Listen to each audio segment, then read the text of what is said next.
Your turn, Yugi boy.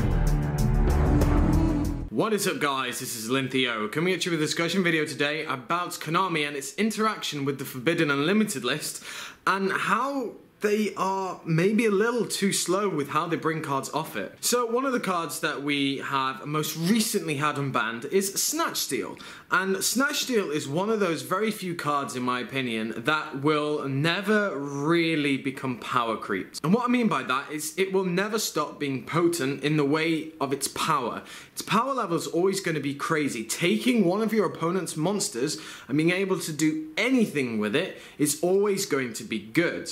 But if we look at some of the other cards that they had on the Forbidden Unlimited list for a very long time, things like Magician of Faith, Tsukiyomi, and so on and so forth, these cards have been power creeped beyond belief, and they could have come back many formats ago, in my opinion, because there wasn't really enough emphasis on their effects, on what they actually did to decks and the meta, to actually do anything.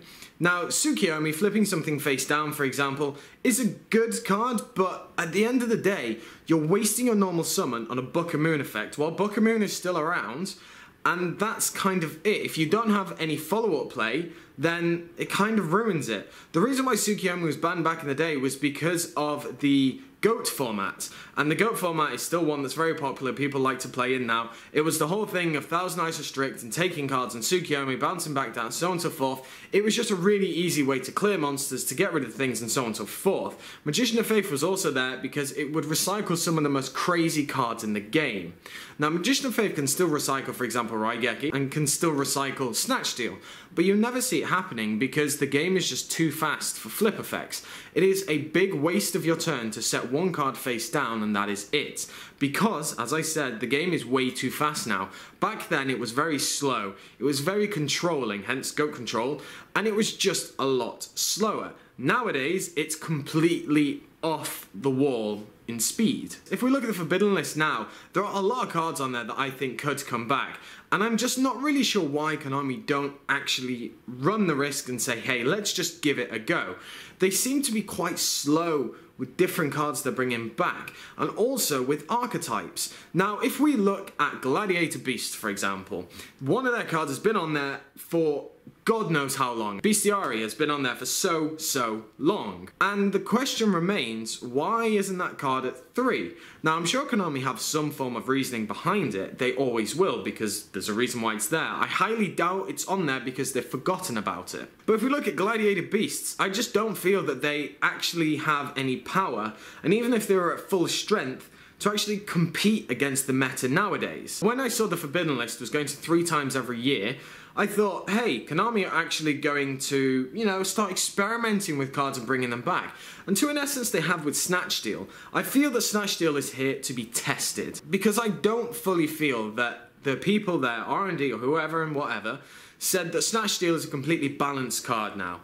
A lot of people argue that Snatch Steal is balanced because it can be MST'd, it can be stopped, so on and so forth like that, but any form of reasoning for that I think is quite weak, because technically any back row card can be stopped by MST if it is set, or if it is a equip spell, for example, and activated on activation, it can be stopped like that. That's not a decent enough reason, because you only play 3 MST mains, and I believe MST should be mained at 3 for basically every deck this format. It's just something that I feel is a little bit weak to say. And Snatch Steal is one of the best cards in the game right now, definitely one of the most staple cards, because it can simply win games so very quickly. I think in 2015 it would be nice to see them actually bringing back a lot of different cards to test them out. Some cards are just unplayable. They cannot come back to this game because they are just too nuts. Cards like Cyberjar and Fiberjar, I feel, are ridiculous.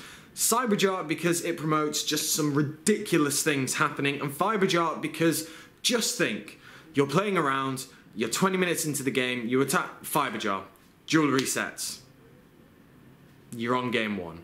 That card just promoted a lot of stalling and a lot of unfortunate things that would happen, because it can be abused quite a lot. If we take, for example, Fiberjar in a banishing deck, for example, this is what a lot of people did, you would banish a lot of your opponent's cards, and then a Fiber Draw would be flipped, and because they're banished, Fiber Draw doesn't actually bring them back. There's something that's quite interesting as well, and the reason why Konami actually ban certain cards is for set progression.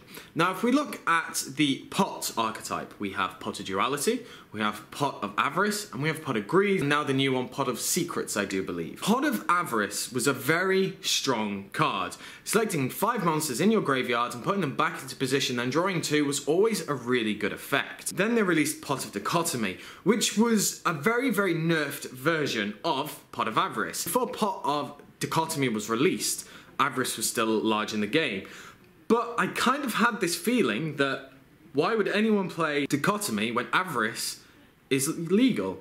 Lo and behold, Avarice got banned. And I do believe that Konami will not only use the Forbidden Unlimited list to balance out decks, to bring other decks into a different direction, for example wind-ups, but they will also use it for their profitable means to push new cards. It's also the fact that you can argue that banning Avarice and bringing out Dichotomy is releasing a more balanced version. So you can still technically use Dichotomy in the same way that you use Avarice, but it's more restrictive, so it's less generic. Konami don't really like many generic cards by the looks of it, because they ban a lot of kind of very generic styled cards. I do believe that a good amount of forbidden cards can come back, and a good amount of limited and semi-limited cards don't really need to be on there. For example, one that's semi-limited is Advanced Ritual Art. I'm not entirely sure why that's still semi-limited. I understand that it might promote some other decks that Konami don't want to see. For example, Herald, they might not want to see a rise in that type of deck. I still feel that it's not really going to make that much of a difference to the meta if they bring back that one Advanced Ritual Art. There are many cards on the list you could probably question. Whether or not Konami are actually thinking about these cards, whether or not they have forgotten about some of them, or whether or not it's just the fact that they want to take some decks in a new direction as opposed to how they were in the past. For example, Heroes with Stratos. There's probably a good reason why they don't want to bring it back, and if they were going to bring it back, it would have been in January, considering the new structure deck is out at the end of the month. They want to bring Masked Heroes, and that's to point out Masked Heroes in a very, very obvious and new direction without Stratos. So I want you guys to let me know down in the comment section below what you think of the subject, if I am true, if you think there's something else that I am missing. So as I said, let me know down in the comment section below, like, comment, subscribe, and I shall catch you guys later.